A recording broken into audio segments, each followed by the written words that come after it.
Good evening, ladies and gentlemen. It's so wonderful to be able to welcome you here to St. Paul's. My name's Sam Healy. I'm the Associate Minister at this church, and it is so wonderful to be able to welcome you here. We are so honoured to be able to continue supporting the work of the Western Hospice tonight, enabling people to remember their loved ones. And I think we never forget our loved ones, but I think we remember them all the more at this time of year, at Christmas time. So it's an honour for us to be able to host you in that remembrance. While you are here, if you should need to use our facilities, you can find those through the door there on my right. And if you have a mobile telephone, or if you have of the kind, then do take a moment to put that onto silent or to switch that off. In the rare event, the unlikely event that there should be a fire, there are 4 exits from this venue, 2 at the back and 2 here at the front. So do take the opportunity to use those should a fire take place. And the meeting point for that is in Clarence Park. So all that remains for me to say is thank you once again for joining us tonight, and on behalf of the St. Paul's community, we pray that tonight is a special night for you in your remembrance. So thank you very much.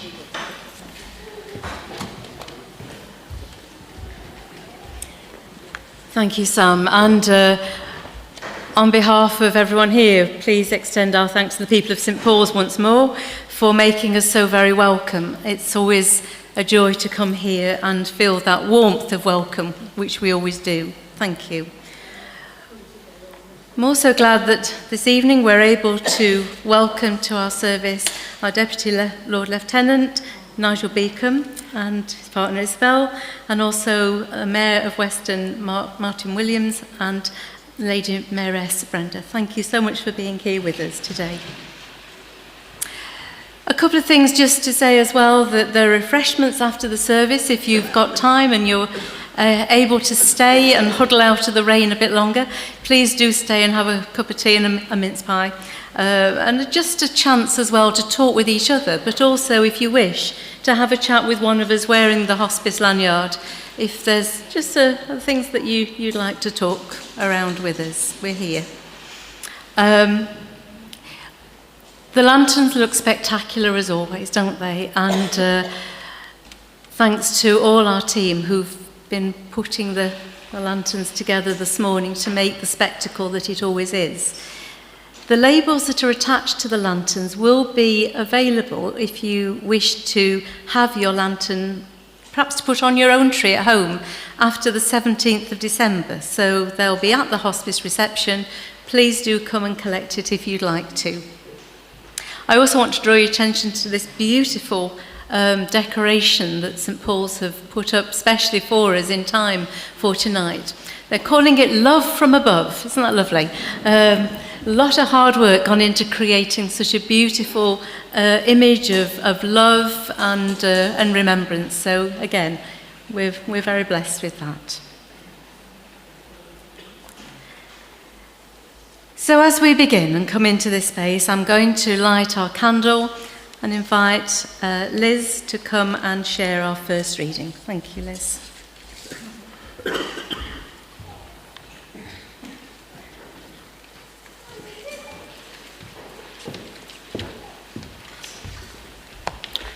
Their light shines on. Our loved ones leave behind a light that will never dim or fade. It's kept bright by the love we feel and the memories we made. It can warm us like a candle's glow and help bring comfort too.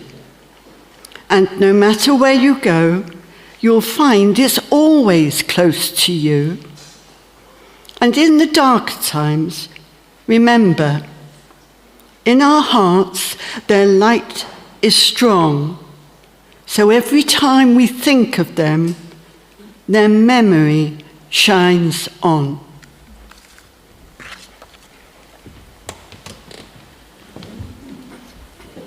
Thank you, Liz. So I invite you, if you're able, to stand as we sing our first hymn, Lights of Love in the Night.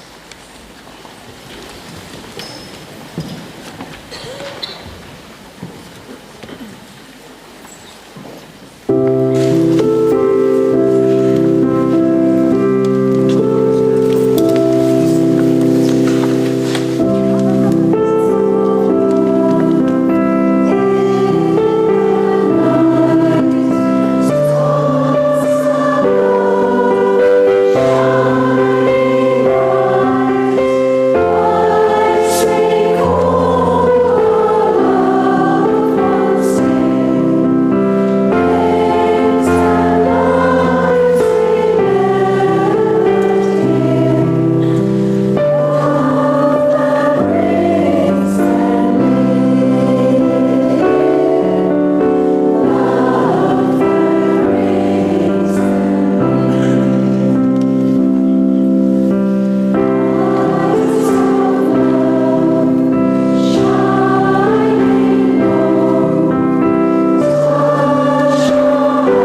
come now to our time of remembering and thanksgiving. We're going to take some time now to hear the names of our loved ones, to light candles in their memories, and to hold all we cherish about them in our hearts. If you wish, please make your way to the nearest candle table on either side of the church when you hear the name of the person you're remembering. Also, if you'd like to light a candle in memory of anybody tonight, please just make your way to the table, and they've got extra candles there. Every stage of grief has its season, and every facet of loss has its time.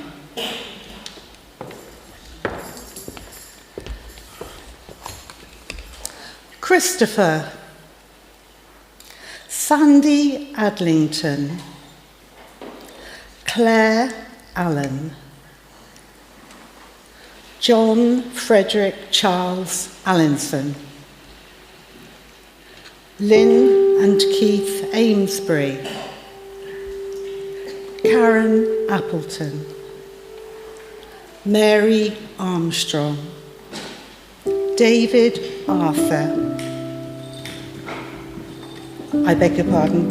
Arnold, Nicholas Arthur, Patrick Joseph Aspel,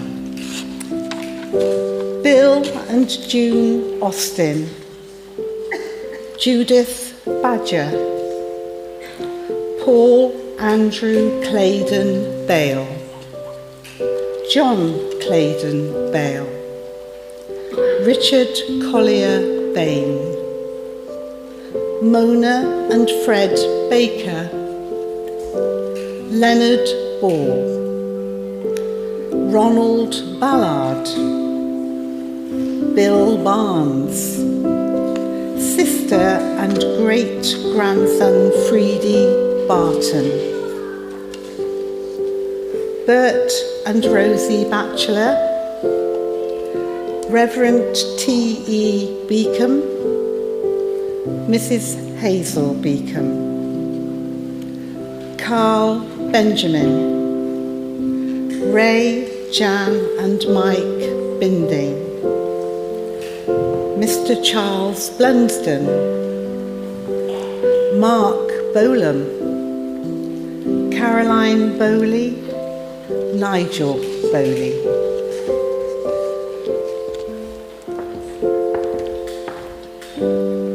A time for disbelief and a time for harsh reality. A time to know and a time to be consumed by unknowing. A time for clarity and a time of uncertainty. A time for public smile and a time for private tears.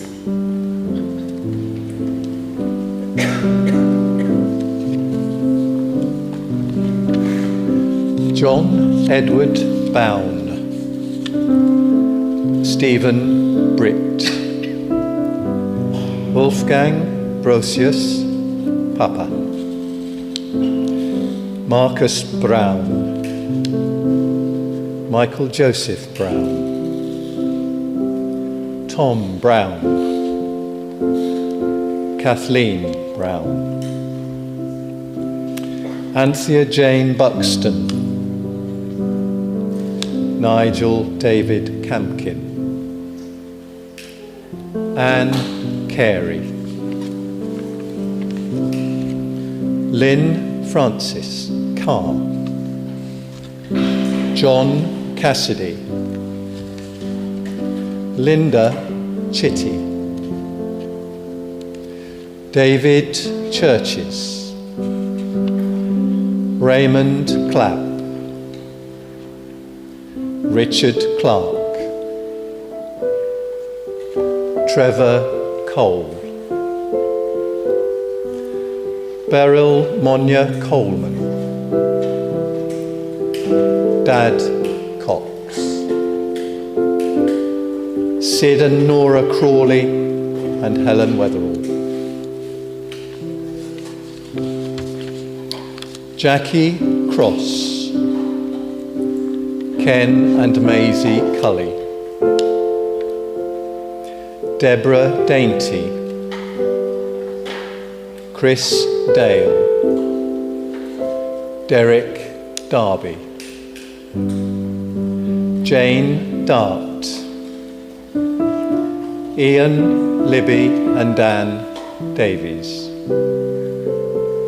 Ruth Mary Davies, Trevor Davies, Leonard Day.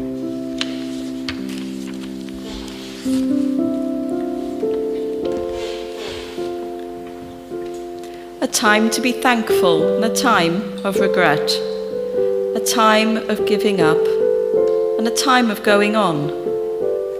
A time of living half a life and a time of wanting to live again.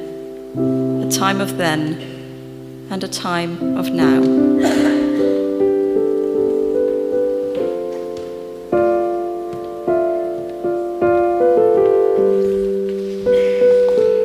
Andrew Dean, Caroline Denier, Stephen Paul Drabble, Peter James Duggan Rees, Heather and Martin Dyer, Lynn Eddy, Kevin Eddington, Richard Edmonds, Hugh Edwards, Sue Edwards, Clive Elliott,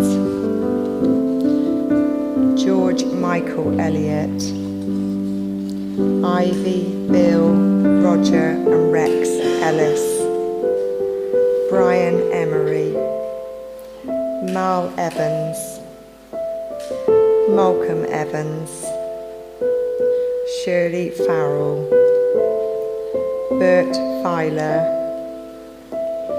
John Finland, Jeff Fisher, John Fisher,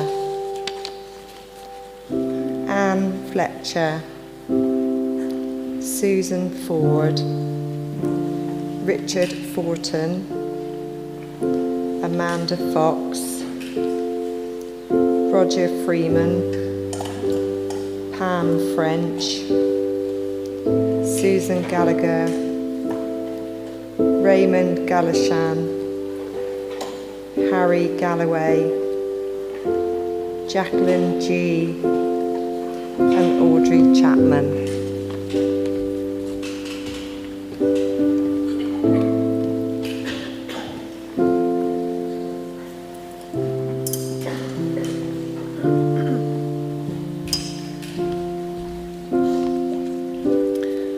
Robert Gifford, all the Gillards,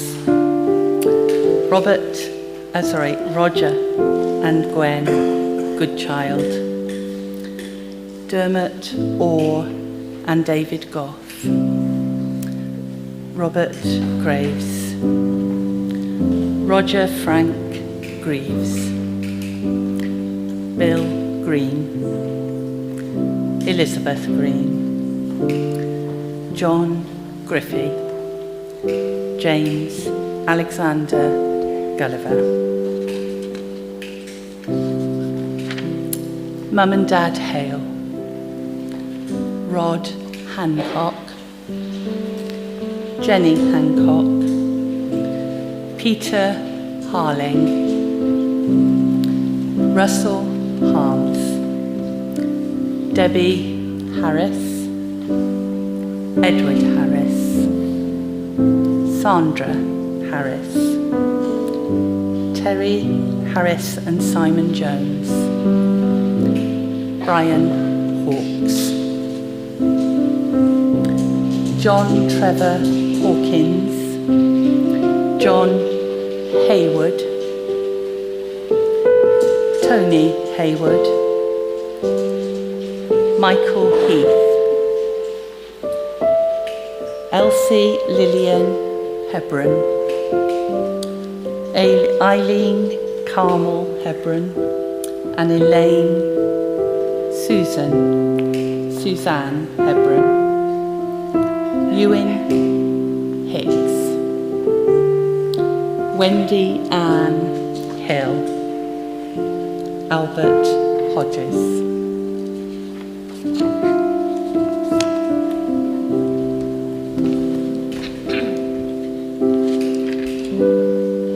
time to feel hopeless and a time to be positive, a time of looking forward and a time of looking back, a time of faith and a time of doubt, a time for holding on and a time for letting go.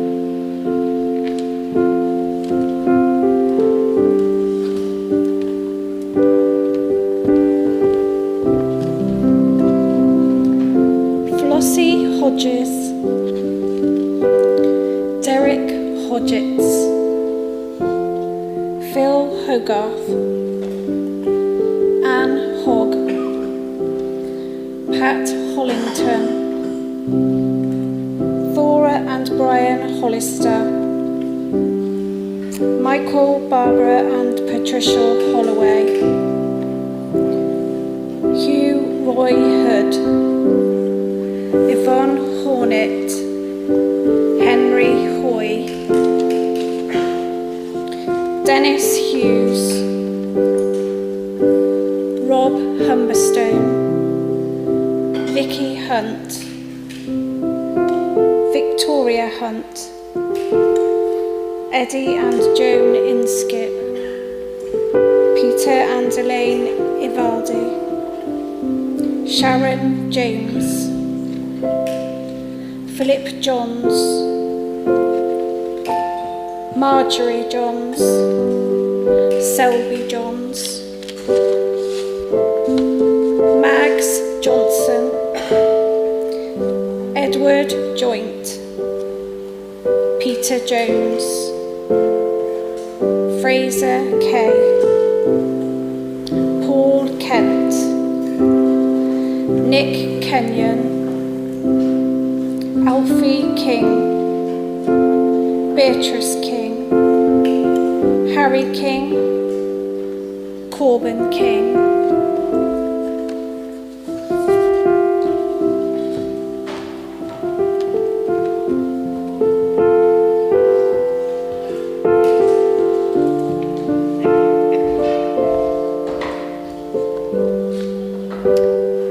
Pauline Kirby, Janet Kirk, Phil Kirk, Raymond Nee, Anna Knight, John Noland, Les Kruszkowski,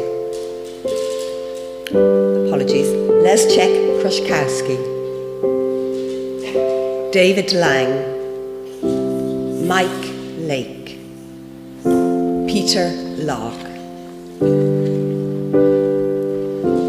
Alistair Laws, Linda Lawford, Richard Morris Lee, Derek Lewis, David Lifton, Anthony Little, Philip Lloyd Evans, Roy Luckhurst, Gaynor Catherine Linham, David and Leslie McGill,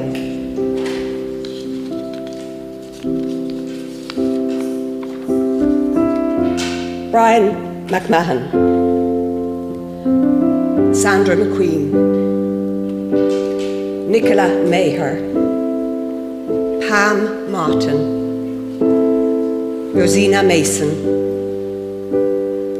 Robert Matter and Margaret Scrivener, Ian Maxwell, John McCarthy,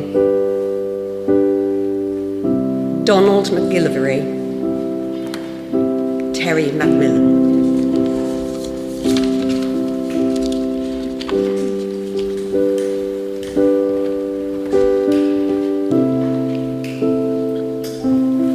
A time when steps are light and a time when limbs are tired, a time of hazy memories and a time of instant recall, a time for living with death and a time for living with life, a time of fruitlessness and a time of growth.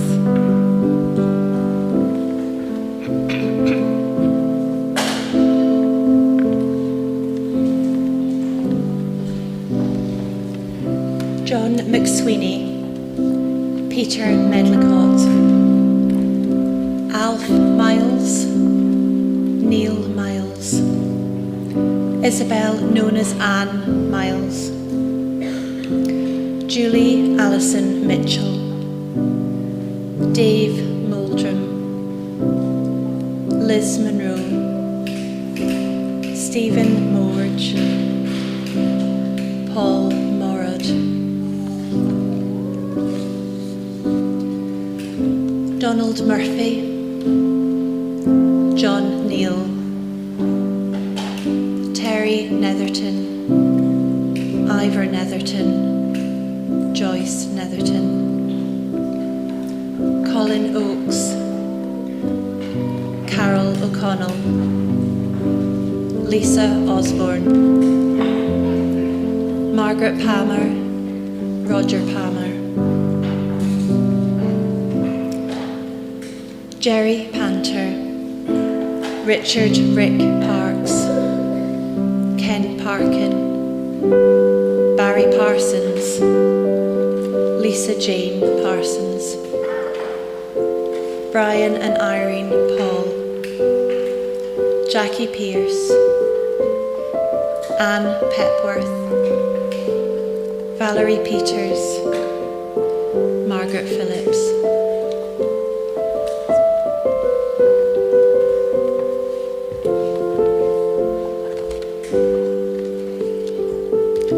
Duncan Pike, Peggy and Mel Pine, Juan Poderoso, Clive Allen Poole, Rhoda Eileen Potter, Colin Pountney,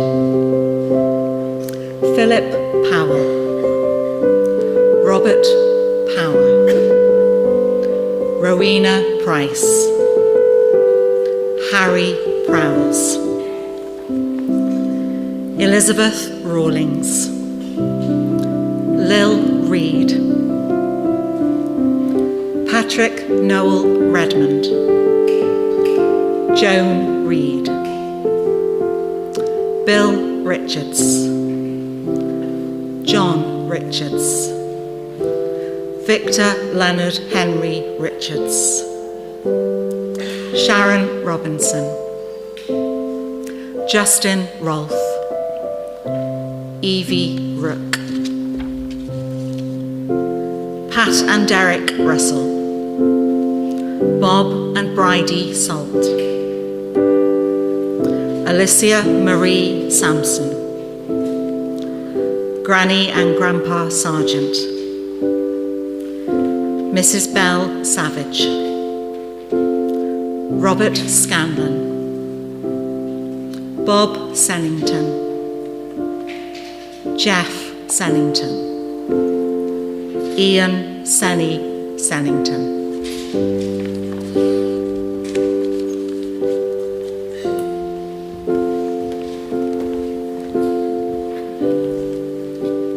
A time of despair and a time of purpose, a time of emptiness and a time of hope, a time for rage and a time for peace, a time for tears and a time for laughter.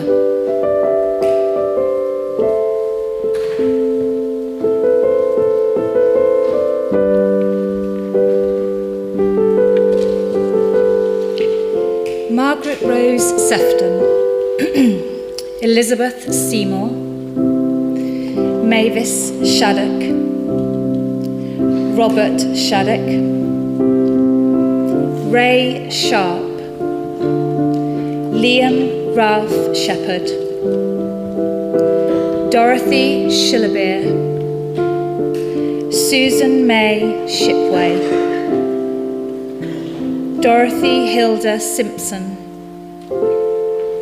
Linda Christine Simpson,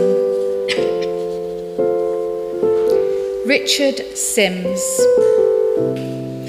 Brian Slater,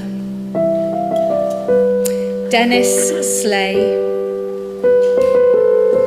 Terry Smart, Hilda and Ernie Smith, Mr. Peter Arthur Smith,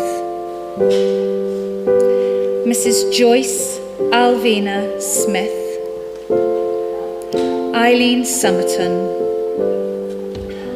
Gail Southern, Kevin Southworth,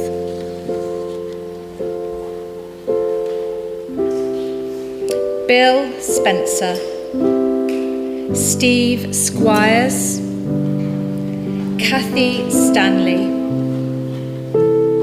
Sandra Stevens, David Stevenson, Clive Edward Stewart, Jack, Joan and Ian Stuther, Lisa Stuckey, Jill Sumter, David and Victoria Sutton Thompson.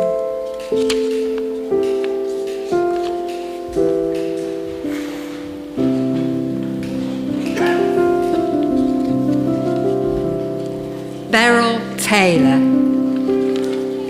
Ken Watt and Julie Taylor, Mark Taylor,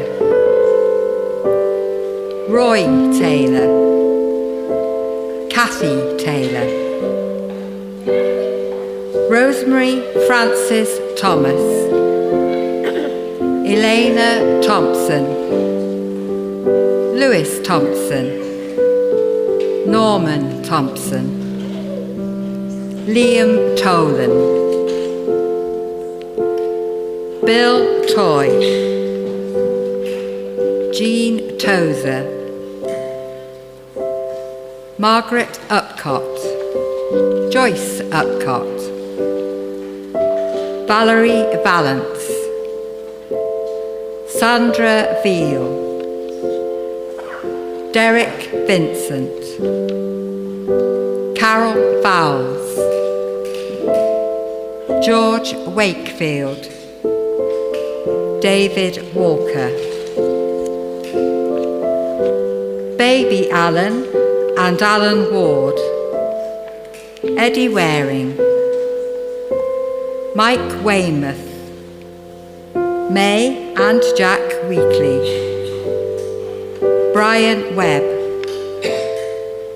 Sam Weway, Jeff Williams, David Cyril Williams, Mr. Roy Willingham, Martin Willis, Stephen and Jean Willis.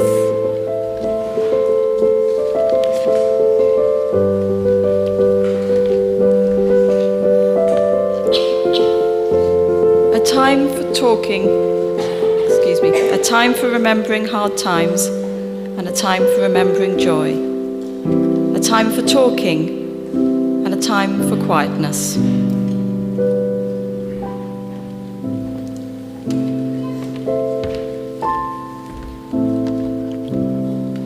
Terry Wines, Claire Windsor, Joanne Wood, Alan Wolford, Margaret Woolley, Vernon Ride, Robert Wright, Belinda Wright, Valerie Wright, Cynthia Yude, Valerie Keach, Kenneth Keach, Jimmy Keach, Jenny Simons,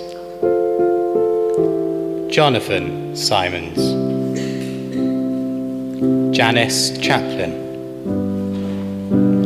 Annabelle Jane O'Connell, Eric Delve, Roger Clapp, Ian Jerram, Ray Chambers, Ronald Ballard, Kerry Bateman, Stephen Fowler, Alan Longdon, Gloria Price, Brian Price, Margaret Somerton, Chris Hunt, Susan Watts, Susan Eaton.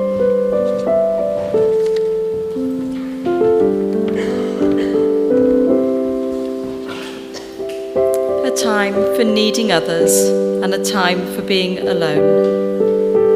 A time for sadness and a time of giving thanks for love.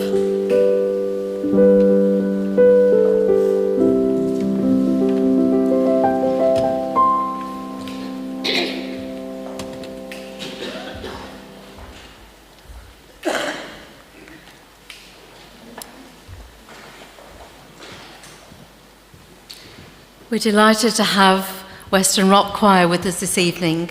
They came to sing for us last year and it was just a wonderful contribution to our service. So I'm delighted that so many people are back with us this evening. And the choir are going to sing 2 songs for us now. Thank you.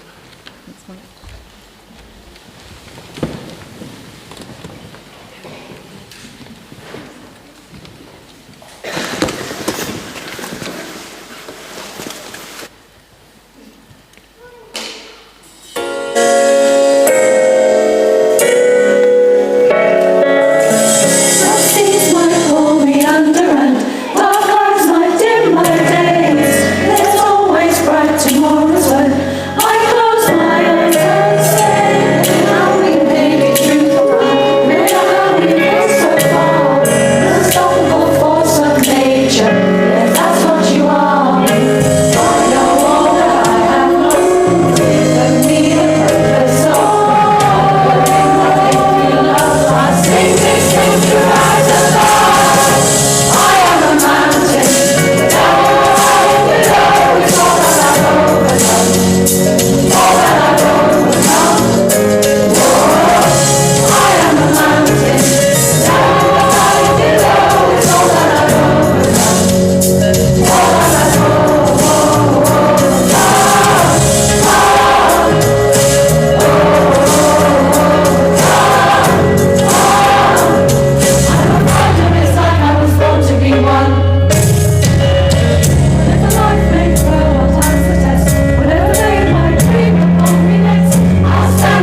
you so much. I'd like to invite our Deputy Lieutenant, Lord Lieutenant Nigel Beacom, to come and share our second reading with us now. Thank you, Nigel.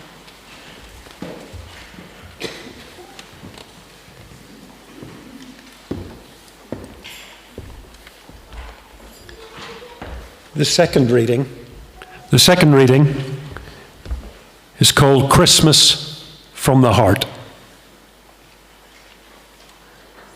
I heard your voice in the wind today, and I turned to see your face. The warmth of the wind caressed me as I stood silently in place. I felt your touch in the sun today as its warmth filled the sky. I closed my eyes for your embrace, and my spirit soared high. I saw your eyes in the window pane as I watched the falling rain. It seemed as each raindrop fell, it silently said your name. I held you close in my heart today. It made me feel complete. You may have died, but you are not gone. You will always be part of me. As long as the sun shines, the wind blows, the rain falls, you will live on with me forever. For that is all my heart knows. Thank you.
Thank you so much for a lovely choice of music this evening. Thank you.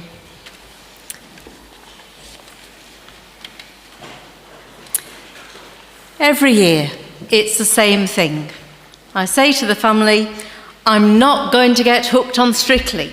Not this year, I haven't got time for it. 3 months of your life gone on a Saturday night. And this year was the same, around September. No, not this year, it's not going to happen. It lasted about 2 weeks, and I was hooked again. Oh dear. Connected to the stories and the dancing and all that goes with this thing that is Strictly Come Dancing. And it is a connection of sorts, isn't it?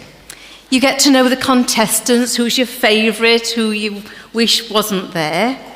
The judges' banter, the gossip behind the scenes, it's all part of this programme. And so for 3 months of the year, it becomes an annual connection with a reality TV show. It's quite an empty thing, really, isn't it? I don't really know the contestants this year. I don't feel particularly invested into who's going to win or lose.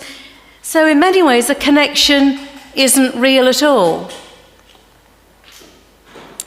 This little train of thought of mine was triggered by a conversation I had with a patient's relative a few weeks ago now, who was telling me about their strength of connection with the hospice that the whole family had felt while the patient was ill and since her death. His words were, it's like being part of a family.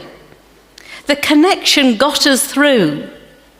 From the community nurse that came to see us at home, the care of the inpatient unit, the support around the funeral, bereavement support going forward, all connected us together at a time of great sadness and grieving, and it made a difference. That's a real connection.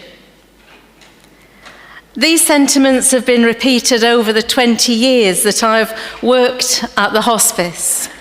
And as I head into retirement next year, I'm very much aware of the connections that have been part of my life with the hospice.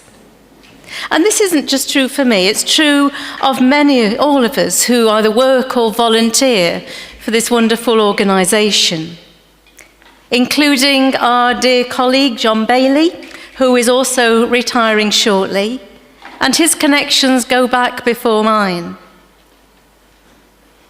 In our list of names tonight, you may have noticed the name Mary Armstrong. She was one of our founder members, and she died this year. And John spoke recently about her connection with us at her memorial service. It's not, to put it too strongly, to say that without Mary, the hospice may never have existed in this part of the world. Her vision, her prayerful actions shaped what we have today. She used her connections, my word, did she not? She made things happen in a way that is quite astonishing. And over the years that I've been around the hospice, so many people have said, oh, Mary, she found out that I could cook, or she found out that I was a plumber, and she wrote me in. So whether you were a local business person, a member of the council, a mayor, a Lord Lieutenant, no one was safe from Mary's eye. And we're delighted that that connection continues with yourself, Nigel, now. She was a remarkable woman. She made connections in this town. And we are what we are today because of her. Connections matter. We need that network around us, don't we, when, as human beings, just to simply function, to get our bearing, to be nurtured and supported. Interactions matter when life is good, sad, or difficult. But sometimes when we're grieving and we're sad, we forget about our connections. It's too much. We close the door on other people. We don't allow anyone in to share this space. It's too much. And it's understandable when the spiritual and emotional pain we're feeling is so very overwhelming. I'm very minded in preparing for this year's Light Up a Life of those many people who have attended these events over many years, and some people who stay connected with us just for this event, and we meet them as old friends. A family this afternoon came with their 2 children, now 8 and 10, and I've been having my photograph taken with them since they were babies. There are others here tonight who are just feeling their way with our connection, following a recent bereavement, and you're here for the first time. And there are others unable to be with us here, maybe watching it as on the live stream, I don't know, but still have a connection in spite of their absence. We need good connections. There's lots of wires around back here, and if they weren't here and working, we wouldn't have this sound. In the same way, good personal connections support us when times are hard and life feels unbearable. Personally, over the years, the connections I've made with patients, families, staff, volunteers have shaped me in so many different ways. Listening to people's experiences and stories, sharing conversations about faith and doubt and belief. Real connections that have changed my life for the better. And I'll carry many memories with me into retirement, not least these occasions, when there is so much emotion and connection in this space. So I wonder, what connections matter to you as Christmas approaches? Is it the first time that the Christmas card list comes out? And you'll be writing one name, if you send cards at all, or on a label on a gift. So we would encourage you to find the connections that bring you ease, support, and peace. Find those people who understand you, who get you, who know you. Plug into those things that reduce worry and stress and give you real comfort. And maybe connecting with the Christmas story itself, so full of light and hope and peace, is a good place to begin that restoration process. Well, with 3 weeks to go, I expect I'll see Strictly through to the end. Somebody asked me earlier, have you got a favourite? I think it's probably Karen, not necessarily just because of the name. But having made the connections over the past however many weeks it's been, I'll see it through. And then it's done for another 9 months of the year. Phew. The real connections continue to matter. Through whatever lies ahead, our hospice and all that we stand for will continue to be a place of support and connection and listening and kindness, which we all so desperately need as we journey on without the sight of our loved ones, but with everything that we cherish about them locked firmly within our hearts and memories. I'm going to ask our Chief Executive, Paul Winspear, now to come and share our third poem. Thank you, Paul.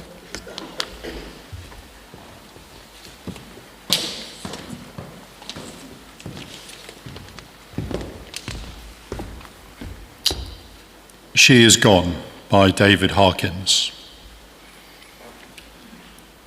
You can shed tears that she is gone, and you can smile because she has lived.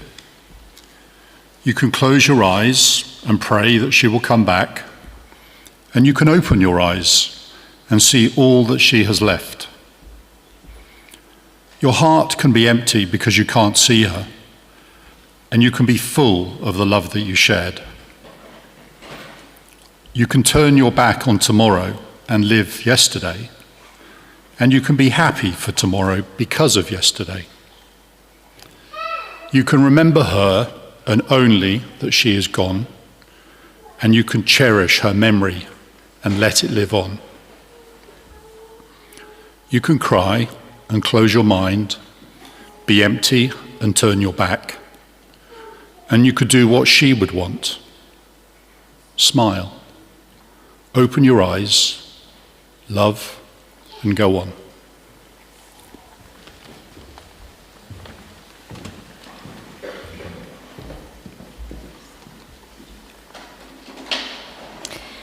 Many thanks to everyone who's taken part in our event this evening, our rock choir, our readers. Thank you so much. And those who've prepared the room, this church, for our use today. A reminder that refreshments will be ready when we've finished in a moment or two. Stay if you can. But now we're going to sing our final hymn. You'll see that the words actually put together by my husband and myself. We've had a tough year ourselves in bereavement, and we're trying to sort of think of a way of bringing all that to mind. The words go to the tune of Once in Royal David City. Please stand to sing.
Blessing to send us on our journey.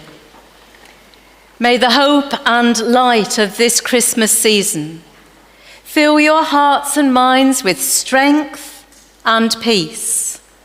As we've given thanks for our loved ones, we commit ourselves to supporting one another with love and with kindness. Amen.